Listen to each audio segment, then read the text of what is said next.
ఛానల్లో డిజబిలిటీకి సంబంధించి వీడియోస్ వస్తాయని చెప్పాను కాబట్టి దాంట్లోనే ఫస్ట్ వీడియో నేను ఈ డిజబిలిటీలు ఎన్ని రకాలుగా ఉన్నాయి, వాటి యొక్క లక్షణాలు ఏంటివి, నా 2026 ప్రకారం మనకి 21 డిజబిలిటీస్ ఉన్నాయి. ఆ డిజబిలిటీస్ ఒక్కొక్క డిజబిలిటీ ఏమేమి డిజబిలిటీస్ ఉన్నాయి, వాటి యొక్క లక్షణాలు ఏంటివి అనేది మనం మొత్తం కూడా ఈ వీడియోలో తెలుసుకుందాం. ఈ డిజబిలిటీకి సంబంధించి ఏపీ తెలంగాణలో మీకు ఆ టెట్లో ఏపీలో స్పెషల్ టెట్లో మరియు స్పెషల్ డిఎస్సి ఇప్పుడు నోటిఫికేషన్ వచ్చింది కాబట్టి దానికి, తెలంగాణలో స్పెషల్ డిఎస్సికి అనేది అందరికీ కూడా ఇది ఉపయోగకరంగా ఉంటుంది. కాబట్టి మీరు ఒకసారి నేను చెప్పినటువంటి ఈ వైకల్యాలని ఇవన్నీ కూడా వీలైతే నోట్ చేసుకోండి, లేకపోతే ఈ వీడియోని పదే పదే వినండి. వినడం వల్ల మీకు ఒక 10 మార్క్స్ వరకు మీకు ఈ వీడియోలో అనేది రావడం జరుగుతుంది. మొదటిది చూసుకున్నట్లయితే బ్లైండ్నెస్, అంధత్వం. ఇది ఏంటి, దీని లక్షణాలు ఏ విధంగా ఉన్నాయంటే పూర్తిగా చూడలేకపోవడం, దృష్టి 10 డిగ్రీల కన్నా తక్కువగా ఉండడం, బ్రెయిలీ లిపిలో మాత్రమే చదవటం, ఇతరుల సహాయంతో నడవడం, కంటిలోని నల్లగ్రుడ్డు తెల్లగా కనిపించడం అనేది దీని లక్షణం. నెక్స్ట్ రెండవది చూసినట్లయితే లో విజన్, తక్కువ దృష్టి, కళ్ళు పెద్దవిగా చేసి చూడటం, కంటి నుండి తరచుగా నీరు కారడం, కళ్ళు నిర్మాణంలో లోపాలు, పక్కవారి దాంట్లో చూసి రాయడం, పుస్తకం దగ్గరగా పెట్టి చదవడం అనేది వీళ్ళ యొక్క లక్షణాలు. నెక్స్ట్ థర్డ్ది చూసినట్లయితే హియరింగ్ ఇంపైర్మెంట్. ఇదేంటి, వినికిడి లోపం. ఈ వినికిడి లోపం యొక్క లక్షణాలు చూసినట్లయితే వినికిడి లోపం గలవారు అధిక స్వరంతో ఉచ్చరించడం, ఒకవైపు నుండి వినటం, శబ్దం వచ్చిన వైపు చూడకపోవడం, నిరంతరం చెవి నుండి చీము కారడం, పిలిచినప్పుడు స్పందించకపోవడం అనేది దీని యొక్క లక్షణం. నెక్స్ట్ నాలుగవది చూసినట్లయితే స్పీచ్ ఇంపైర్డ్, భాషణ యొక్క లోపం, ఉచ్చారణ దోషాలతో పలకడం, వాక్యాలలో పదాలు చేర్చడం కానీ వదులుట కానీ చేయడం, సంజ్ఞలతో చెప్పడానికి ప్రయత్నించడం, నత్తిగా మాట్లాడటం. నెక్స్ట్ ఐదవది చూసినట్లయితే మోటార్ ఇంపైర్డ్, అంటే చలన వైకల్యం లేదా శారీరక వైకల్యం అనేది దీని యొక్క పేరు. దీని యొక్క లక్షణాలు మనం చూసినట్లయితే కండరాలలో సమన్వయ లోపం లోపించడం, చేతులు కాళ్ళు వంకరగా తిరిగి ఉండటం, సరిగ్గా కూర్చోలేకపోవడం, నడవలేకపోవడం, పోలియో వల్ల అవయవాలు పనిచేయకపోవడం, ప్రమాదంలో అవయవాలు కోల్పోయిన వాళ్ళకి ఇది ఈ లోకోమోటర్ డిజబిలిటీ అనేది వస్తుంది.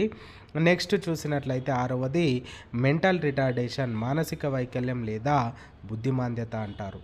దీని యొక్క లక్షణాలు చూసినట్లయితే వయసుకు తగ్గిన పరిపక్వత లేకపోవడం, పనులపై ఏకాగ్రత చూపలేకపోవడం, వస్తువులు సరిగ్గా పట్టుకోలేకపోవడం, నోటి వెంట చొంగ కార్చడం, ఆవేశపూరిత ప్రవర్తన కలిగి ఉండటం అనేది దీని యొక్క లక్షణం.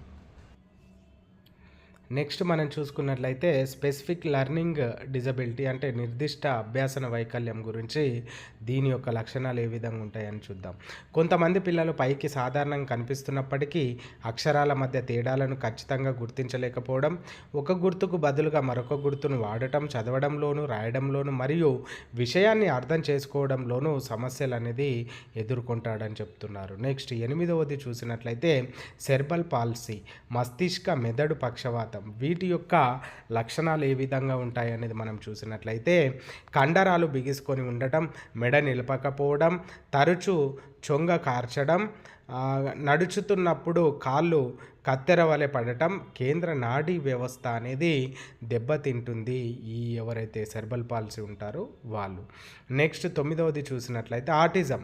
దీని యొక్క లక్షణాలు ఒకసారి చూసినట్లయితే ఒంటరిగా ఉండడానికి ప్రయత్నించడం, చేసిన పనిని పదే పదే చేయడం, రిపిటేటివ్ బిహేవియర్, ఎక్కువగా అనుకరించడం, ప్రవర్తన నిలకడగా ఉండకపోవడం, అంటే టో వాకింగ్, మునువేళ్ల మీద నడవడం అనేది వీళ్ళ యొక్క లక్షణం.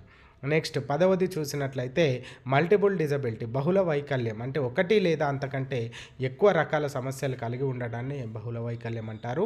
శారీరక వైకల్యంతో పాటు మానసిక వైకల్యం, శారీరక వైకల్యంతో పాటు వినికిడి సమస్య, వినికిడి సమస్యతో పాటు దృష్టి సమస్యలు మొదలగున, అంటే ఒకటి కంటే ఎక్కువ డిజబిలిటీస్ ఉంటే అది బహుళ వైకల్యం కిందికి వస్తుంది. నెక్స్ట్ లెప్రసీ పర్సన్, అంటే కుష్టి వ్యాధి నయగ్రస్తుల యొక్క లక్షణాలు ఏ విధంగా ఉంటాయి అనేది మనం చూసినట్లయితే చర్మం నరాల రోగగ్రస్తం అవుతాయి, శరీరం మీద తెల్లని మచ్చలు ఏర్పడతాయి, స్పర్శ జ్ఞానం తగ్గుతుంది, వేడి తెలియదు, సూదులతో గుచ్చిన స్పర్శ ఉండదు, వేళ్ళు వంకరపోతాయి, చేతులు కాళ్ళు కాలిన పుండులాగా మారుతాయి అనేది దీని యొక్క లక్షణం. Next 12వది మరుగుజ్జుతనం, dwarfism. వయోజని ఎత్తు 4 అడుగుల 10 అంగుళాలు ఉంటుంది, అంటే 142 సెంటీమీటర్లు కానీ అంతకంటే తక్కువ కానీ ఉండడం. శరీరం పెద్దగా ఉంటుంది, కాళ్ళు మరియు చేతులు పొట్టిగా చిన్నగా ఉండడం, పళ్ళు ఒకదాని మీద ఒకటి వస్తాయి, పెదవి క్రింద ముందుకు వస్తుంది, వెన్నుపూస ముందుకు అనేది సాగడం జరుగుతుంది. నెక్స్ట్ 13వది చూసినట్లయితే దీర్ఘకాలిక నరాల సమస్య ఏదైతే ఉందో, క్రోనిక్ న్యూరలాజికల్ కండిషన్ ఏదైతే ఉందో దాని యొక్క లక్షణాలు అనేది ఇప్పుడు చూద్దాం. సరిగ్గా నిలబడలేరు, చక్కగా నడవలేరు, మెడ కూడా కష్టంగా నిలబెడతారు, శరీరం అంతా షాకింగ్ కొట్టినట్లుగా ఉలిక్కి పడతారు అనేది దీని యొక్క లక్షణం. నెక్స్ట్ 14 చూసినట్లయితే కండరాల క్షీణత, మస్కులర్ డిస్ట్రోఫీ అంటారు కదా, అది. ఒక్కొక్క కండరం క్రమంగా బలహీనపడుతుంది, తరచుగా క్రింద పడతారు, అసంకల్పితంగా ప్రయత్నపూర్వకంగా కండరాలు కొద్ది కాలం సేపు మడుచుకొని పోతాయి. ప్రారంభంలో నడిచిన కాలం గడిచిన కొలది వీల్ చైర్కే పరిమితమవుతారు. ఇది మగపిల్లల్లో ఎక్కువగా వస్తుందనేది చెప్పడం జరుగుతుంది. నెక్స్ట్ 15వది చూసినట్లయితే మల్టిపుల్ స్క్లెరోసిస్, అంటే బహుళ నాడీ వ్యవస్థలో బలహీనత. దీని యొక్క లక్షణాలు ఏంటివనేది మనం చూసినట్లయితే కాలు చేతుల్లో తిమ్మిర్లు, ఒళ్ళంతా నీరసంగా నిస్సవత్తుగా ఉంటుంది, నరాలపై మయోలిన్ తొడుగు దెబ్బతినడం వల్ల ఇది వస్తుందనేది చెప్తున్నారు. Next mental illness. ఈ మెంటల్ ఇల్నెస్ అంటే మానసిక రుగ్మత. వీరిలో కోపం, చిరాకు అధికంగా కనబడుతుంది, ఉద్వేగాలను అదుపులో ఉంచుకోలేరు, జీవితంలో అనుకోని సంఘటనలు ఎదురైనప్పుడు ఇది సంభవిస్తుంది. ఒక కారణం అనేది ఉంటుంది, ఇది రావడానికి ఏదో ఒక కారణం అనేది ఉంటుంది. ఇది ఆడపిల్లల్లో ఎక్కువగా కనిపిస్తుంది అనేది చెప్తున్నారు.